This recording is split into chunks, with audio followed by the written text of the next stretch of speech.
قانون شریعت، عقائد، نماز، وضو، غسل وغیرہ کے مسائل سیکھنے کے لیے بہترین کتاب قانون شریعت۔ اس کے مؤلف ہیں حضرت علامہ قاضی شمس الدین احمد جونپوری۔ یہ کتاب ہے قانون شریعت، اور یہ حضرت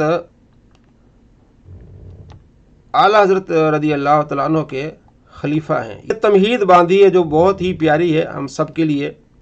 کہتے ہیں تمہید یعنی شروع کی بات یہ آپ یاد رکھ لیں کہ علم دین کی 4 قسمیں ہیں۔ پہلی وہ قسم ہے وہ مسائل جن کا تعلق ایمان اور عقیدے سے ہے، جیسے توحید، رسالت، نبوت کا ماننا، جنت، دوزخ۔ دوسری قسم وہ باتیں ہیں جن کا تعلق عبادت بدنی و مالی سے، جیسے نماز، روزہ، حج، زکوٰۃ۔ بدنی میں نماز، روزہ، حج، اور زکوٰۃ میں مالی یعنی مال، تو یہ بھی عبادت ہے۔ تیسری قسم وہ چیزیں جن کا تعلق معاملات و معاشرت سے ہے، جیسے خرید و فروخت، نکاح، طلاق۔ اب 4 قسمیں بیان کر کے پھر وہ رزلٹ نکالیں گے کہ کتنا اہم ہے ان کو سیکھنا۔ چوتھی قسم وہ امور ہیں جن کا تعلق اخلاق، عادات و جذبات و ملکات سے ہے، جیسے شجاعت، سخاوت، صبر، شکر وغیرہ۔ خیال تو یہ تھا کہ 4 قسمیں ایک ساتھ شائع ہوتی ہیں، لیکن کتاب اندازے سے کافی زیادہ ضخیم ہو گئی ہے، اس لیے 2 حصے کر دیے ہیں۔ حصہ اول آپ کے سامنے، اس میں عقائد، نماز، روزہ، زکوٰۃ، قربانی، عقیقہ تک کے مسائل بیان کیے گئے، اور دوسرے حصے میں حج، نکاح، طلاق وغیرہ کے مسائل بیان کیے گئے ہیں۔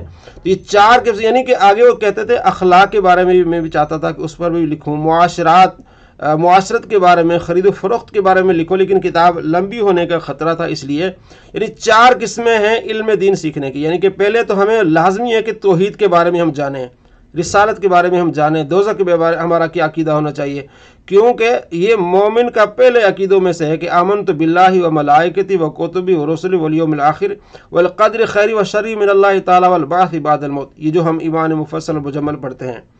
تو پہلا ہمارا عقیدہ جو ہم نے سیکھنا ہے کہ ہم اللہ پر کیا ہمارا ایمان ہونا چاہیے، رسول پاک صلی اللہ علیہ وسلم پر، انبیاء علیہ السلام پر۔ پھر دوسرا علم جو ہم سیکھنا ہے وہ نماز کے بارے میں، پھر معاشرت، خرید و فروخت کے بارے میں، پھر اپنے اخلاق اچھے بنانے کے بارے میں بھی ہم نے سیکھنا ہے۔ 4 قسمیں ہم نے سیکھنی ہیں۔ انشاءاللہ یہ ہمارا کورس اسی کو جو ہے محیط ہوگا انشاءاللہ۔ سب سے پہلے عقائد کا بیان۔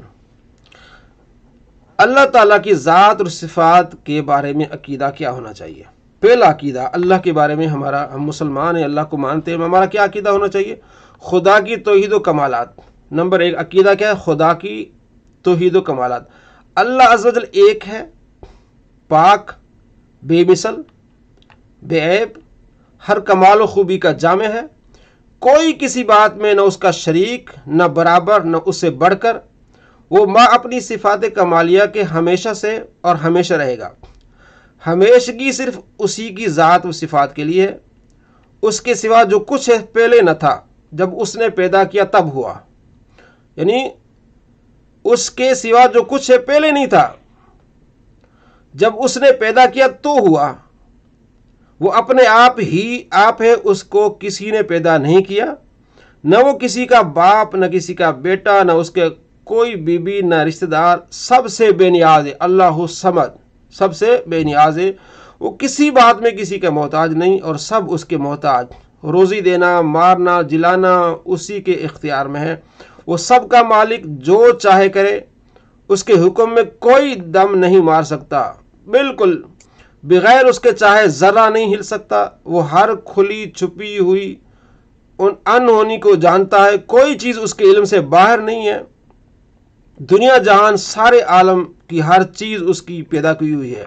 سارے عالم پڑھیں گے نا، عالم جاننے والا اور عالم جہان، سب اس کے بندے ہیں۔ وہ اپنے بندوں پر ماں باپ سے زیادہ مہربان، رحم کرنے والا، گناہ بخشنے والا، توبہ قبول فرمانے والا، اس کی پکڑ نہایت سخت، جس سے بغیر اس کے چھڑائے کوئی چھوٹ نہیں سکتا۔ عزت و ذلت اسی کے اختیار میں، وہ تو عز من تشاء و تذل من تشاء، جسے چاہے عزت دے، جسے چاہے ذلیل کرے۔ وہ مال و دولت اسی کے قبضے میں، جسے چاہے امیر کرے، جسے چاہے فقیر کرے۔ یہ ساری قدرتیں ہمارے خدا رب تبارک و تعالیٰ کی ہیں۔ ہدایت و گمراہی کس کی طرف سے؟ یہ بھی عقیدہ دیکھیں، ہدایت و گمراہی اسی کی طرف سے جسے چاہے ایمان نصیب ہو، جسے چاہے کفر میں مبتلا ہو۔ وہ جو کرتا حکمت ہے، انصاف ہے، مسلمانوں کو جنت عطا فرمائے گا، کافروں پر دوزخ میں عذاب کرے گا، اس کا ہر کام حکمت ہے۔ یہ اللہ کا کرم ہے کہ ہم مسلمان ہیں۔ الحمدللہ علی کل حال، ہر حال میں اللہ کا شکر ادا کرنا چاہیے کہ ہم مسلمان ہیں۔ تو اللہ تبارک و تعالیٰ کے محبوب صلی اللہ تعالیٰ علیہ وآلہ وسلم فرماتے ہیں جو بندہ خوش ہوتا ہے کہ ہاں میں خوش ہوں، میں راضی ہوں کہ میرا رب اللہ ہے، میں راضی ہوں کہ میرا دین اسلام ہے، اور میں راضی ہوں کہ محمد عربی صلی اللہ علیہ وسلم میرے نبی ہیں، تو آپ علیہ السلام فرماتے ہیں میں اس کا ہاتھ پکڑ کے جنت میں لے جاؤں گا۔ تو ہر حال میں راضی ہونا چاہیے۔ رضیت باللہ ربا وبالاسلام دینا وبمحمد صلی اللہ علیہ وسلم نبی۔ صبح کو اس کو 3 مرتبہ پڑھیں اور شام کو، اسی دن اگر فوت ہوئے تو جنت میں ہوں گے۔ اور جو صبح کو 3 مرتبہ پڑھے، شام کو 3 مرتبہ پڑھے، نبی علیہ السلام فرماتے ہیں قیامت کے دن اس کا ہاتھ پکڑ کے میں جنت میں لے جاؤں گا۔ کیوں؟ اس لیے کہ وہ صبح اعلان کر رہا ہے، وہ شام کو اعلان کر رہا ہے کہ میں راضی ہوں، تکلیف ہے، خوشی ہے، غمی ہے، ہر حال میں وہ یہ اعلان کر رہا ہے، وہ اپنے دل سے کہہ رہا ہے کہ رضیت باللہ ربا، میں راضی ہوں کہ میرا رب اللہ ہے، رضیت باللہ ربا وبالاسلام دینا، اور میں راضی ہوں کہ میرا دین اسلام ہے۔ خوش ہے، وہ اسلام سے بھاگنے والا نہیں ہے، وہ خوش ہے۔ نماز کیوں فرض ہوئی ہے، حج پیسے خرچ ہوتے نہیں، وہ یہ نہیں سوچتا، وہ سوچتا ہے کہ یہ اللہ نے دیا۔ اللہ فرماتا ہے وَمِمَّا رَزَقْنَاهُمْ يُنْفِقُونَ، میرے دیے ہوئے سے خرچ کرو، تو اسے پریشانی نہیں ہوتی بلکہ وہ خوش ہوتا ہے، تو پھر اللہ بھی اس پر خوش ہوتا ہے۔